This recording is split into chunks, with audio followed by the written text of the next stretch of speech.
네, 안녕하세요. 저는 아까 설명드린 대로 LG전자 로스하우스센터의 양소연이라고 합니다. 저는 사실 석사 때 공부를 하기를 관성화법이랑 이제 GPS 관련해서 그런 필터링 과정을 공부를 했었어요. 그래서 이번에 슬램 KR 스터디에 처음 참여를 해서 슬램에 대해서 자세히 두고 듣게 배웠고 공부를 해 나가고 있는 과정인데 오늘날의 슬램에 대해서 유명한 슬램 몇 가지 알고리즘들의 특징에 대해서 정리를 해드리고자 합니다. 네, 오늘 제가 소개해드릴 슬램은 다음과 같이 6가지 슬램에 대해서 이야기를 해드리려고 해요. 슬램 KR에 올라오신 자료를 한번 보셨다면 다음과 같이 여러가지 슬램들에 대해서 센서 양식이나 URL 등을 제공을 하고 있습니다. 그래서 제가 아까 소개드리기로 한 6가지 슬램에 대해서 설명을 드릴 거고, 네, 다른 슬램 종류들도 많이 있으니까요. 관심 있으신 분들은 URL에 들어가셔서 자세한 설명을 보시면 될 것 같습니다. 네. 먼저 모노슬램에 대해서 동영상을 보여드리도록 하겠습니다.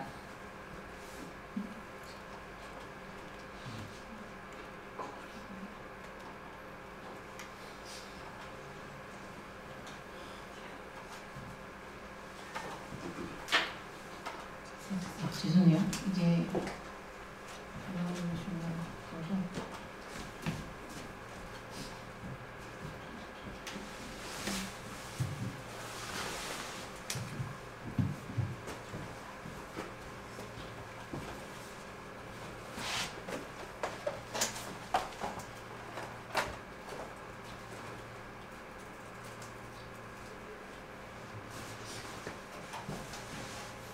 모노슬램에 대한 동영상인데요. 모노슬램은 최초의 단안용 슬램이라고 합니다. 그래서 처음에 저렇게 들고 단안으로 슬램을 최초로 구현하였기 때문에 의미가 있는 슬램이고요. 네, 자세히 보시게 되면은 굉장히 스파르스한 점들을 추적을 하고 있는 것을 알 수가 있습니다. 그리고 점들을 좀 더 자세히 보시면 이게 시간이 지나면서 그 점들을 잃어버리는 특성이 있다고 해요. 네, 그래서 이렇게 시선 기반으로 특징점들을 찾아가고 슬램을 하는 것을 보실 수 있습니다.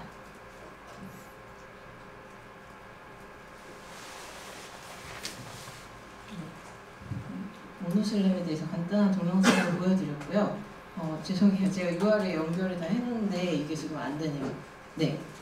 그래서 다시 한번 정리를 해드리자면 모노슬램이란 최초의 단안용 슬램으로 보완된 시스템이어서 의미가 있는 시스템입니다. 그리고 이제 백엔드에서 카메라 필터링을 통해서 스파이스에서 추적한 스파이스 특징점들을 필터링하는 과정으로 최적화를 수행을 하고요. 그리고 슬램 시스템이 기존에는 오프라인으로 수행이 됐었는데 이 모노슬램부터는 온라인으로 수행을 할 수 있게 되어서 매우 획기적인 사건이었다고 합니다. 그리고 제한된 수의 랜드마크와 스파르스한 특징점을 가지고 있고 이를 쉽게 잃어버리는 데에 대해서 좁은 응용 시나리오를 가지고 있다고 합니다. 네, 다음으로 소개해드릴 슬램은 PTAM입니다. 네, 이것도 동영상이 안될 것 같은데 네, 제가 준비를 자세히 우선은 네, 동영상 중요한 거 몇 가지만 보여드리고 설명 위주로 드리겠습니다. 네, PTAM의 특징은 제가 파란색 부분으로 이렇게 랜드마크 해둔 부분이 각각의 슬램을 요약한 부분인데요. 키프레임을 이용한 병렬화 비주얼 슬램이라는 것이 특징입니다. 즉 키프레임이란 그 동영상을 압축해서 저장을 할 때 모든 프레임을 저장하지 않는다고 합니다. 그래서 중요한 프레임들만 특정 간격으로 저장을 하거나 혹은 변화가 큰 장면만 저장을 하게 되는데 그러한 키프레임을 저장하는 특징을 가지고 있고 또한 트래킹과 매핑을 병렬화해서 구현했다는 것에 특징이 있습니다. 그래서 이 기하학적 중심뿐만 아니라 어떠한 그 그레디언트의 방향성을 가지게 되고 그 찾아낸 방향 정보를 적용을 해서 ORB 슬램을 했다는 데에 의의가 있습니다. 그래서 이러한 ORB 피처를 찾아내게 되면은 다음과 같은 구조로 슬램이 돌아가게 되는데요. 먼저 트래킹 스레드에서 앞서 말씀드린 방향 정보를 가지고 있는 ORB 피처를 추출을 하고 그리고 그 뒤에 이제 번들 어저스트먼트와 포 비주얼리티 그래프를 이용한다고 합니다.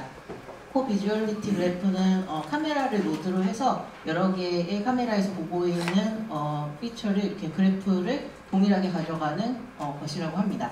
그리고 글로벌 포즈 그래프를 이용해서 아까는 로컬에 대해서 어드저스트먼트를 했다면 이제 글로벌한 매핑을 엮는 과정을 수행하게 됩니다. 네, 그래서 ORB 슬램은 현대 슬램 시스템 중에서 가장 다용도성이 뛰어나고 가장 완벽하고 사용하기 쉬운 슬램이라고 저자가 평가했습니다. 그리고 단안, 양안, RLBD 카메라 모두 다 사용을 할 수가 있어서 굉장히 확장성이 좋은 슬램이다 라고 말을 하고 있어요. 네. 다음으로는 LSD 슬램에 대해서 소개를 드리겠습니다. LSD 슬램을 한마디로 정의를 하면 위와 같이 세미댄스의 다이렉트 메소드를 적용한 슬램이라고 합니다. 네, 그럼 세미댄스란 무엇인가에 대해서 잠깐 설명을 드리려고 하는데요. 먼저 댄스맵을 구한다고 하면은 다음과 같이 어떤 깊이 정보를 가진 색깔 그래프가 있다고 칩시다. 그럴 때 파란색은 가깝고 빨간색은 좀 더 먼 정보를 나타낸다고 할 때 저희가 슬램을 하기 위해서 과연 이 모든 정보가 필요할까요? 네, 저희는 이 모든 정보가 필요하지 않습니다. 그래서 이 댄스 맵을 조금 더 간소화해서 그 특징적인 부분, 좀 더 변화가 심하고 포인트들이 집약되어 있지 않은 부분에 대해서 정보를 얻고 싶다 해서 얻게 된 게 세미 댄스 댄스 맵입니다. 이를 어떤 식으로 처리를 했냐면요. 가우시안 확률 분포를 이용을 해서 보다 이렇게 밀집되는 지역과 이제 스파이스한 지역들을 확인을 할 수가 있고 이를 통해서 그 특징점들을 뽑아낼 수 있다고 합니다. 이 방식을 피처 기반의 방식과 비교를 하면은 조금 더 간단하고 그렇지만 이제 피처를 검출했을 때와 유사한 성능을 보여주기 때문에 뎁스 맵을 사용하게 되었습니다. 그래서 말씀드린 피처 베이스드와 다이렉트 메소드를 비교를 하시게 되면은 가운데에 있는 피처를 뽑아내는 부분 SIFT나 SURF 등 피처와 디스크립터를 뽑아내는 부분들의 연산 시간이 줄어들기 때문에 보다 빠른 프로세스를 볼 수가 있습니다. 그래서 이처럼 LSD 슬램은 그레디언트 정보를 이용한 뎁스 맵을 이용해서 세미 댄스 맵을 이용한 슬램이다 라고 말씀을 드리겠습니다. 한 번 더 정리하자면 세미 댄스 맵을 재구성하는 슬램이다. 그리고 이거를 보다 좀 더 밀도 높은 지도를 만들기 위해서는 RGBD 카메라나 GPU 등을 이용해서 보다 자세한 계산을 한다고 합니다. 그래서 되게 당황스러운 일이 많이 일어나요.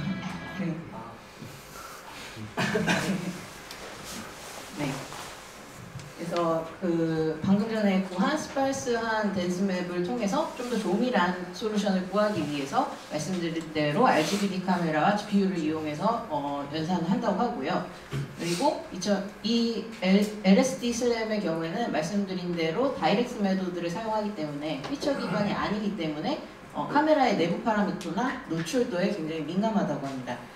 그리고 후반부에 루프백 검출 방법이 없기 때문에 루프백을 하기 위해서는 기본적으로 피처 포인트를 알아야 되고 그거에 대해서 최적화를 수행을 해야 되는데 특징점에 대한 정보를 알 수가 없으니까 얘네들은 또 따로 특징점을 구한 다음에 루프백 최적화를 한다고 해요. 그래서 위에서는 피처 기반 방식을 사용하지 않았지만 아래에서는 다시 피처 기반 방식을 사용한다는 거에 대해서 조금의 모순이 있습니다. 그 다음으로 나온 SVO에 대해서 설명을 드릴게요. 동영상 너무 안 보여드렸으니까 이건 보여드릴게요.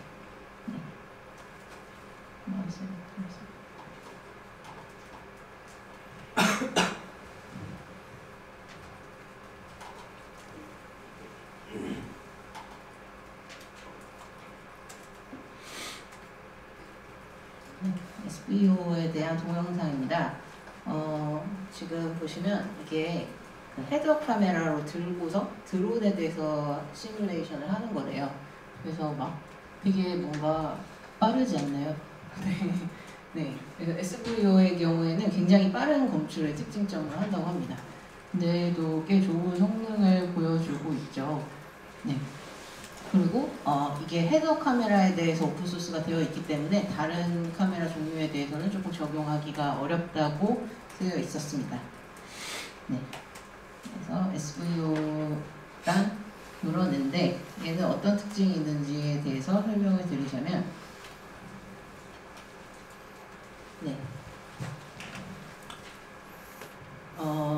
SVO는 말씀드린 대로 굉장히 빠른 슬램이에요. 근데 왜 빠른 슬램을 얻을 수 있었을까를 생각을 해보면 앞서서 말씀드린 설명 중에 세미 댄스 맵에 대한 설명이 있었어요. 세미 댄스 맵은 뎁스 맵에서 스파르스한 뎁스 맵을 구해가지고 이용을 한다.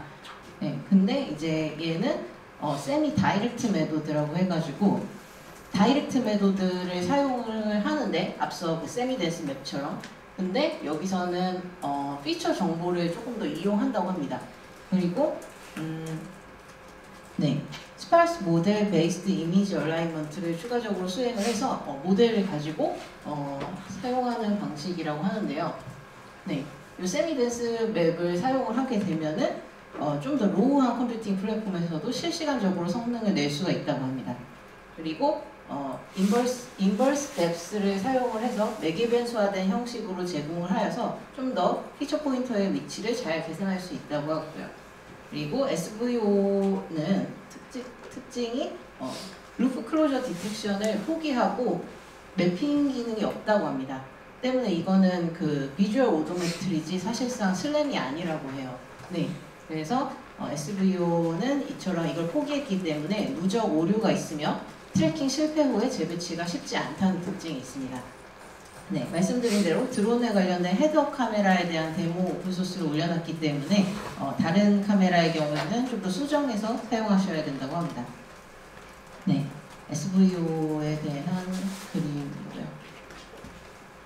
네, 그리고 RTAB 맵에 대해서 설명을 드리면, RTAB 맵 같은 경우에는 되게 단순하면 RGBD 카메라에서 되게 단순하고 보편적인 슬램이라고 합니다.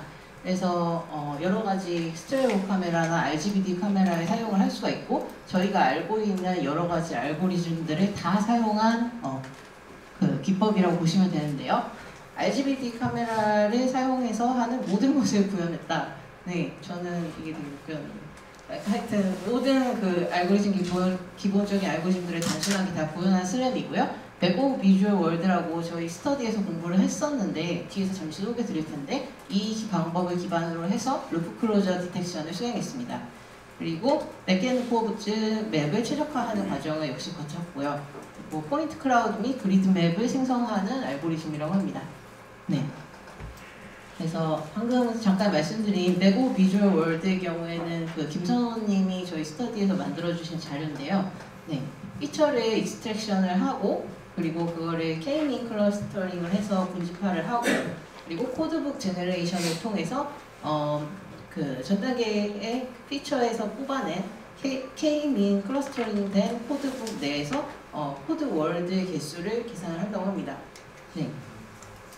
그리고 이미지를 리프레젠테이션을 하는 방식은 히스토그램을 이용을 해서 좀 더 그 밀집되어 있는 단어들과 그리고 아닌 단어들을 구분을 해서 영상의 피처를 뽑아내는 방식이라고 합니다. 네, 그래서 웹오브 비주얼 월드를 이 슬램에서 사용했다라는 거고요. 그리고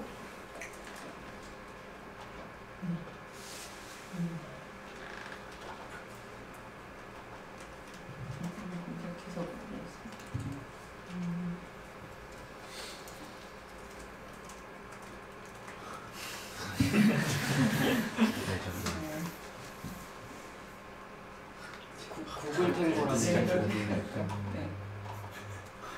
탱고가 나오죠.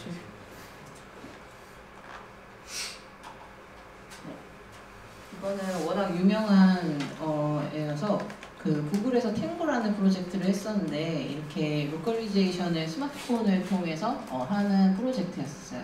지금은 뭐 접었다고는 하는데, 이 탱고 프로젝트에서 RTAB 슬램이 사용이 되었었고, 보시면은 지금 내부의 매핑을 굉장히 잘 하고 있는 것을 볼 수 있습니다. 네, 이거는 오픈소스로 앱에서도 제공을 한다고 하고요. 네, 여러분들이 사용해 볼 수 있습니다. 근데 스마트폰 제한이 있었나? 그 기종 제한이 있나 그래가지고 그 해당 구글 폰을 써야지만 이 기능을 쓸 수 있는 것으로 알고 있어요. 네, 그래서 탱고 이 프로젝트에 대해서 설명을 드리고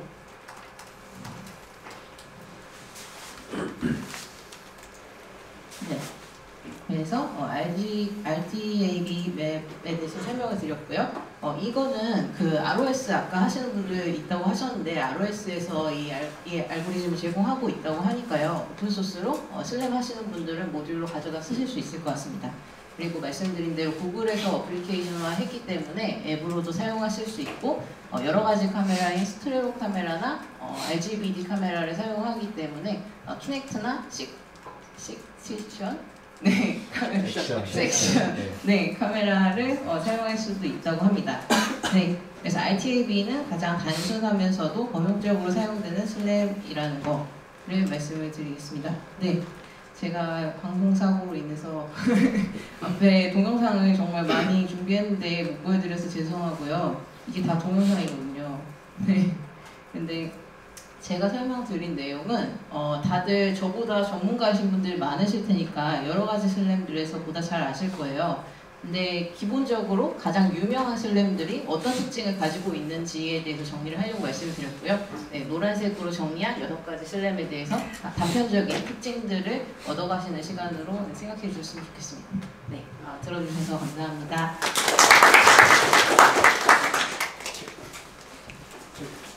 혹시 질문이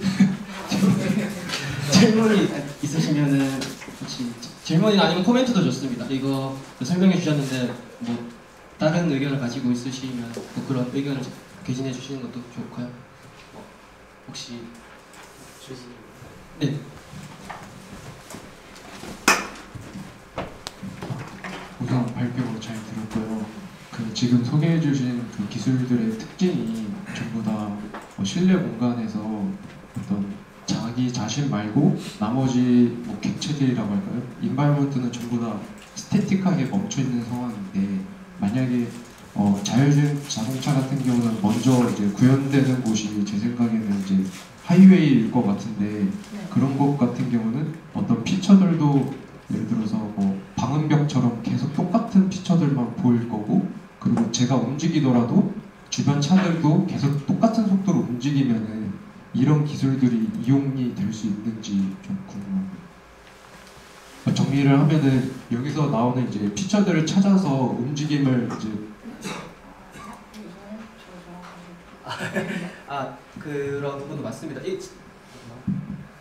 그 지금 현재의 슬램 예전부터 이렇게 전통적으로 그 구현되어 오고 있던 그런 슬램 알고리즘에 대해서 이제 얘기를 해주셨는데 기본적으로 정적인 환경에 많이 이제 치우쳐 있어요. 그런 어썸션을 많이 가지고 있고 제가 이제 뒤에서 설명드릴 미래의 슬램 부분에서 그런 부분 다이나믹한 환경에서 어떻게 그렇게 할 것인가에 대해서 조금 말씀을 드릴 텐데 약간 미리 말씀드리면 세맨틱 인포메이션 그러니까 의미론적 정보를 조금 활용하기도 하고 그 주변의 물체에 대한 트래킹을 따로 해서 뭐 그런 정보를 추가적으로 활용하려는 시도도 그렇게 있는 것으로 알고 있습니다. 그러면 이 방금 소개해 주신 알고리즘 자체들은 기본적으로 그런 스태틱한 환경이라는 가정하에 스태틱한 환경이긴 한데 어느 정도 그 움직이는 게 있더라도 아웃라이어로 처리하고 그런 부분은 주로 스태틱한 피처에 대해서 매핑을 하고 로컬라이제이션 한다 이렇게 정도 모르겠습니다. 감사합니다. ORB 슬램의 경우에는 ORB 슬램의 경우에 이제 동영상인데요. 이렇게 자율주행 환경에서 봐주실래요? 네, 자율주행 환경에서 이렇게 데모를 했더라고요. 네. 그래서 동적인 환경에 대해서 뭐 상대 물체가 움직이는 게 아니라 내가 움직이는 환경에서 저런 다이나믹한 환경이라고 하시면 그 정도면 그렇죠. 네. 근데 말씀하셨던 거는 만약에 하이웨이, 도로 같은 고속도로 같은 경우는 주변의 차도 같이 움직이면서 여기는 지금 거의 주변에 레지던셜 에리아인데 거의 멈춰 있잖아요. 그래서 정적이라고 보는 게 조금 더 맞을 것 같고 그런 같이 움직이는 아니면 도심적 얼른 에리아 같은 경우에도 뭐 주변에 차들이 많으니까 그런 다이나믹한 환경에서 잘 되는 그런 알고리즘들 이제 연구가 많이 최근에 되고 있다. 네, 그럼 동원님 말씀이 맞을 것 같고요. 동원님이 잘 설명해 주셨는데 어차피 이제 다음 시간에 또 말씀해 주시겠지만 그래서 이제 단순히 비주얼 슬램 하나만 쓰는 것들이 아니라 뭐 IMU라든지 GPS 같은 다른 어떤 절대 좌표를 리턴할 수 있는 것들을 많이 쓰고요. 네, 제가 실제로 그 해양 플랜트 내에서 이제 슬램을 가지고서 이제 복원하는 경우 그 프로젝트를 했었었는데 작업자분들이 많이 돌아다니시잖아요. 근데 씬에서 다른 부분에서 이제 특징을 뽑을 수 있는 부분들이 뭐 반 이상 존재한다 이러면은 작업자분들의 데이터가 이제 오류로 누적되긴 하지만 그래도 자기 자세를 찾거나 맵 자체를 복원하는 데는 크게 문제는 있지는 않더라고요. 근데 뭐 내 앞을 계속 어떤 사람이 계속 따라다닌다거나 아니면 내 앞에 있는 차가 만약에 계속하고 그게 메인 피처를 잡으면 말씀하시는 대로 트래킹 자체는 따라가더라도 맵 자체에서 이제 그 데이터가 계속 앞에 있는 것처럼 누적이 되는 거죠. 옆에 있는 것들에서 그런 문제는 확실히 존재하긴 합니다. 근데 생각보다 다른 피처들을 가지고 그 비주얼 오도메트리 자체는 잘 구현한다고 보셔도 괜찮을 것 같아요. 최근 기술이. 예. 그래서 이제 피처 기반 방법들이 저는 아까 그 다이렉트 슬램이나 RGB 슬램보다는 그런 면에서 훨씬 간 거네요, 사실. 3D 정보를 쓸 때는 그런 부분은 사실은 조금 별도 처리도 좀 필요한 거죠. 아까 그 ORB랑 LSD 설명을 해주셨는데 둘 다 이제 모노카메라 슬램이잖아요. 그랬을 때 그 뎁스 에스티메이션이 어느 정도로 정확하게 나오는지 혹시 좀 아시나요? ORB와 LSD요? 예. 그러니까 RGBD 슬램이랑 비교를 했을 때 이제 얘네 에스티메이션이 어느 정도로 정확하게 나오는지 차가 좀 궁금해서요. 일단 제 생각에는 ORB랑 LSD 같은 경우는 그냥 모노큘러 컬러 카메라만 활용하는 것이고 RGB 같은 경우는 뎁스를 실제로 뽑는 것이잖아요. 그런 점에 있어서 그냥 모노큘러 같은 경우에는 실제 뎁스는 추정하기가 어렵겠지만 그 스트럭처 자체만 이렇게 스케일 드리프트라고도 하는데 그런 정보를 함에서는 확실히 좀 떨어지긴 할 것 같아요. 그 추가적으로 이 뎁스 프라이어를 활용해서 이렇게 ORB나 LSD에서 조금 보정을 한다고 하면 좀 그것도 활용을 할 수 있을 것 같긴 한데 그 다음으로는 또 두 번째로는 그게 ORB는 스팔스 슬램의 주류고 LSD 슬램은 세미 댄스, 댄스와 그 스팔스에서 중간 단계 그리고 그 RGBD를 활용한 그런 슬램 같은 건 댄스 슬램이라서 그 RGBD를 카메라를 활용한 그 댄스 쪽이 조금 더 뎁스의 신뢰도가 조금 높지 않나 그냥 개인적인 생각을 하고 있습니다. 답변이 됐을지 잘 모르겠습니다. 네, 스케일 드리프트가 있는 거는 이제 확실한데 그게 네. 어느 정도 레인지가 있는지 좀 궁금했거든요. 어느 정도 범위인지 예. 그 부분에 대해서 왜냐 아까 방금 보여주셨던 거 뭐 그 뭐였지 SV용과 D 뭐 동영상 보여주셨을 때 네. 뎁스 그 에러 레인지를 그 보여주는 게 있었던 것 같아갖고 혹시 딱 ORB 같은 경우에도 SVO였나요? 아니면 그 전에 거 동영상 보여주실 때 약간 막 화살 꽂히듯이 나오는 동영상이 있었거든요. 그거요? 네. 그거는 모노 피타민가. 예. 그거는 그게 에러 레인지가 아니고요. 잘 보여드릴게요. 그거 설명을 드리려고 그냥 그 했는데 AR 객체였죠. 아니요 잠시만요. 옵티컬 플로우 말씀하시는 거 그건 SV. 마우스를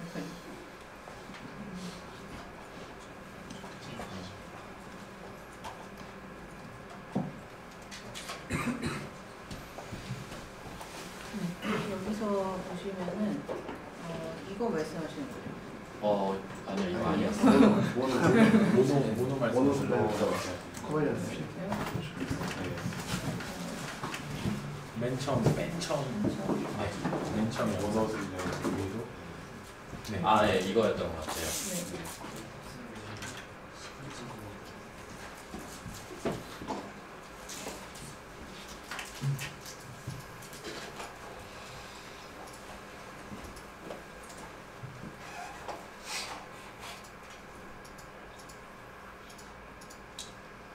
네, 이거 봤을 때 이렇게 맞아요. 이게 저 엘립스가 에러 레인지를 나타내는 게 레디언스를 나타내는 게 맞고 거기서 지우고 있죠.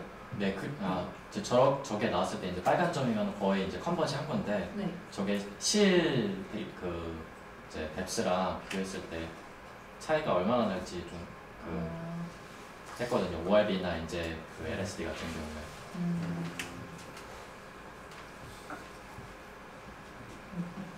아주 고수준의 질문을 주셔가지고 혹시나 코멘트 주실 수 있으신 분 있으시면 이거는 조금 더 깊이 살펴봐야 되는 부분이 아닐까라고 생각이 들기도 하고. 사실 이거는 좀 원하시는 대답 정도에는 좀 너무 너프한 걸 수도 있는데 저희가 일반적으로 이제 비주얼 슬램이라고 하는 그러니까 일단 IF 이런 거 다 빼고 얘기했을 때는 보통 이제 당연히 에러는 이제 누적되는 경우도 있고 있어요. 근데 이제 일반적으로 실험하는 셋에는 보통 잘 나오는 경우에 센티미터 단위까지 얘기는 하긴 합니다. 이 정도까지 얘기를 하는데 이제 이거는 슬램의 특성상 이제 좀 당연히 에러도 이제 누적될 수도 있고 하는 환경에 따라서 또 다른 부분이라서 사실 뭐라고 딱 말씀을 못 드리지만 일반적으로 이제 비주얼 슬램은 이제 센티미터 에러 정도를 얘기하는 게 좀 잘 되는 케이스입니다. 네. 질문 또